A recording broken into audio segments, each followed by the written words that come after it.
Hello everyone, I'm DonTheCrown, and today I want to talk real quick about the Stronghold, what you got to do with it, and what's the best stuff that you can do with the Stronghold. Now, I'm not going to go too in-depth with all the different systems and stuff because there's so much to do with it, and if you're interested, just checking it out yourself is a really great idea, but I kind of want to share my strategy for dealing with the Stronghold.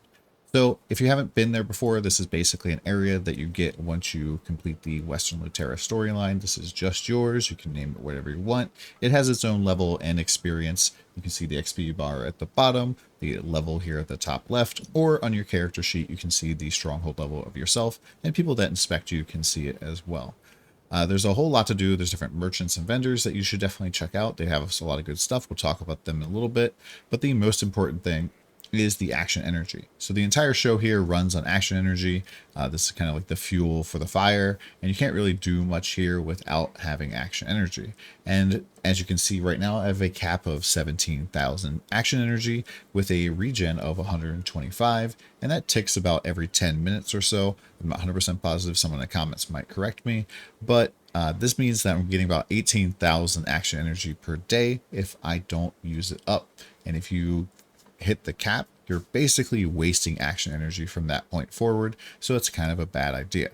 Now, basically everything that you do with action energy does provide experience for the stronghold, and so you want to find things that are going to be good cost benefit analysis kind of stuff there to give you the most experience possible. But for the most part, the expenditure of energy is pretty equal to the amount of experience you're going to get, so you don't have to like break out a calculator or anything too crazy. You just need to like spend your energy.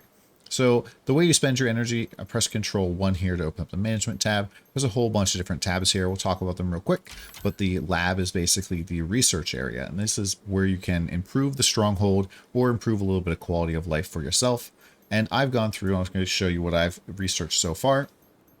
Things for the most part that are either improving buildings or making them more efficient are pretty much the primary things that I've researched. Now, there are a ton of crafting recipes that you can learn. As you can see, I haven't really learned too many things because I'm primarily just crafting the Punica treasure maps right now. So there's not really any need for me to research anything that I'm not intending to craft, like coming up very soon. Other things that I have done is improve the merchants that show up. And most importantly is the roster help. Roster help basically allows you to get your alts through tiers that you've already passed through up faster. So if you're like 580 right now and you're like, I might want to switch mains to something else, keep going until you get to 600. Go over to Yorn, do the storyline, get your Chaos Dungeon gear, get to 802. And as soon as you get to 802, you'll be able to do 2 researches, which reduce the shard cost of everything in tier 1 by 20% and increase your honing success rate by 20%, which is a really big deal. It really makes getting those alts through really easily. And thanks to these, I have 1 alt in tier 2 and 1 alt in tier 3 already. And so these help tremendously. And yes, you can use that honing success rate chance alongside like Moon's Breaths and things. So with this, the 20% chance at tier 2 plus 20 Moon's Breaths is like adding plus 40%, which makes going from 14 to 15 a lot easier on your next characters.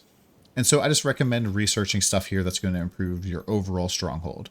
I'm going to come back to workshop here in a second, but the next part is station. Station allows you to send out missions, and they cost energy and pirate coins, and you have to basically fill up the crew. And so what I would do here is send out, I just put auto formation right here, and it fills up the crew, and you can see what the adaptation percentage is. Now, this doesn't actually mean that you're going to fail. If I do 22% here, doesn't mean that it's going to fail like most of the time. It just means I'm going to get less high tier rewards. So some of these, for example, 65%, I bring them back and you can see I earned 6,000 stronghold experience, a little bit of pirate coins, nothing really crazy, but these adventurer seals are pretty important for buying things from the vendors on your stronghold for the long term. I know some of the things like in the very, very late game cost thousands and thousands of these, but for the most part, you want to be getting these seals, and this is a good source of experience that doesn't cost any gold. And so you can see here, this one has a really low adaptation rate. I think that might be even a visual bug, but I was getting more of that stuff. You notice there's a difference between the major and the other ones. The major ones are going to give you more seals back for sending people out, but costs, about the same amount of energy. So you can see that this one's 390 plus, whereas this one is not a major, would be 300. So I always try to send them out on the major ones. And yeah, that's pretty much what I do there. Now for the rest of the options up here, Manor allows you to take things that there's some basically structures that you can put onto your hideout, onto your stronghold that increase the effects of certain things. I'm a platinum founder, so I have the choo-choo train, which gives me more great success chance, which doesn't seem to work for maps, but it also reduces the crafting energy consumption, which is pretty nice. When you max out different NPCs in the rapport, you can get them outfits, or they just have their own basic outfit, which also increases the, gives you benefits for your entire stronghold. And you can unlock more of these spots by going and doing research in the laboratory. Next up, the training camp is an area where you can level up your alts to get them closer to the level of your main. So right now my main character is level 53, so I can level up my alts to 52 passively without having to do anything, really. This, Shadowhunter here is in tier 2, and so she's been training for 19 hours, and so far has already earned 8 million experience just for chilling there. And I can just play the character if I really want to. It doesn't affect my ability to play that character at all. And eventually you can unlock a second slot, although I'm not really sure what the requirements are for this just yet. But yeah, that's the training camp. In order to get this open, though, you need 2 requirements. 1, you need to be level 52. Then 2, you need to do a quest from a guy that's right here that wants you to send out a special station mission. These basically consume some of your daily energy for things and give you a little bit less rewards than if you ran it yourself. And so what I would recommend doing is getting on an alt and running a chaos dungeon on your alt through this, and only doing this really one time. I don't really think that this is worthwhile, well, unless you have a million cube tickets on an alt that you don't ever really intend to run. I don't really feel like this is really worth your time, especially because it takes up a lot of time. It takes the resource, and it doesn't feel like you get a good return on this, but you do have to do it one time to unlock the training camp.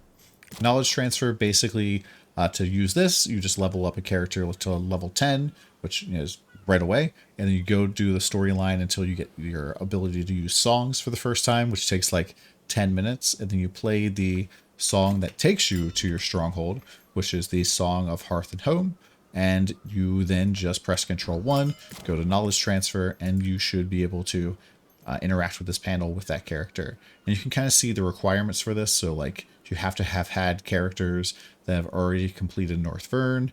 You have to have slots left over. So currently I've used up 6 of my 9 knowledge transfers. I know, crazy, to move them up. And to go to Rowendell, to do to this point, you actually have to have a character that's already 460. So this pretty much doesn't really do a lot for you unless you already have a character that's 460 and you just don't want to run the story. It does take 8 hours to do each step. So generally only the North Vern one is really worth your time unless you're just really trying to save time and don't want to do the storyline. Going back now to the workshop. The workshop is kind of where a lot of the magic happens here in the Stronghold. This is where you craft a lot of your materials, and this gives a lot of experience. The thing to note, though, is that most of the things that you craft are going to cost you gold to make. So you can see here the archaeological site map here. It's costing me 38 gold per swing, plus the cost of these materials. So that's kind of expensive, but they do give you quite a bit of experience. So you can see 2,300 Stronghold experience. You can watch me, accept all of these right now and watch the experience fly up. And hey, look, we hit level 23. And so if you want to gain a lot of experience without spending gold, the best way to do that is in structures. So most of these structures here are still going to cost gold. However, there are a few things like Ur's tree bench that cost silver to craft instead. And until you're really in tier 3, you're probably going to be extremely silver rich. And so this is basically just the cost of materials, and the ore and timber is relatively cheap. And so you can craft these out pretty fast. Now to get the recipe for this, click right here where it says use crafting recipe Ur's tree bench. And it'll show you in the codex where this comes from. And this comes from the traveling merchant Tago. And this guy is pretty common, especially when you haven't upgraded any or added any merchants to your stronghold. And so yeah, I got that there. If you want to see all of the different things you can craft, just uncheck view craftables, and yeah, just go through the list. There's also a whole bunch of stuff. Some of these things do give you different benefits when you set them in the manner to be one of your active structures. But yeah, as you continue to level up, more things will become available in the research area, or you'll be able to just unlock more things. I'm not able to do... You can see all the different things that you can't do, but just by clicking on unavailable research, and you can see I can't level up my lab until I reach Stronghold level 25. But that's pretty much it for the Stronghold overall. Another thing that I really recommend is always checking the merchants that come in. Sometimes they have really good deals, like being able to buy Genos coins. Also, looking at these different merchants over here give you a lot of good information, a lot of good things, basically. This one here gives you recipes for crafting tools, which you need to, make better crafting tools. This one here sells you a whole bunch of things for cooking food. And there is also stuff for making, stuff for your stronghold. And then Stone of the Sage is used to make powder of the sage in tier 3. And this is an incredibly important resource. And so you can trade these in to be able to make that. And right now I think these are selling for like 255 gold. So being able to make that powder is pretty nice. This last guy basically allows you to transfer some of your materials in ore and wood. And there's also powder where you can turn stuff into powder and then use that powder to turn it into other stuff. There is also a vendor up here that allows you to buy more recipes for structures, or I think you just buy structures directly. Yeah, just buy structures directly. And so you can, place them around your stronghold. And so any of the rapport people that you have, you can place in your stronghold. You can also even place all of your characters around, and you can just do this by pressing Control 2 and this character area as well. So like I have placed all of my active characters here in a circle, and they're just chatting about what's going on right now. But hopefully that helped you with your stronghold journey. And yeah, let me know if you have any questions in the comments below, and come by the stream.